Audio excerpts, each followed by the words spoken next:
With store and forward switching, a switch wants to make sure that a frame is valid, that it's not corrupt, before it starts to forward it out.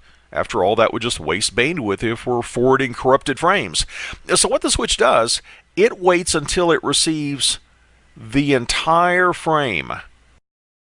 Not just the first 48 bits, not just the first 6 bytes, the destination MAC address, in other words. It waits until it receives the entire frame, and it looks at this frame check sequence, and the switch is going to calculate, using an algorithm, it's going to calculate its own frame check sequence. So the switch creates an FCS of its own, and if the FCS in the frame equals the FCS calculated by the switch can conclude with reasonable certainty that this is a valid frame.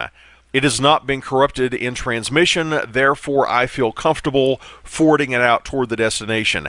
Advocates of store and forward switching would point this out, saying that we're not going to waste bandwidth by beginning to forward a frame that's invalid anyway, because we're going to be checking the frame check sequence calculation embedded in the frame with our own calculation, and if they match, it must be a good frame.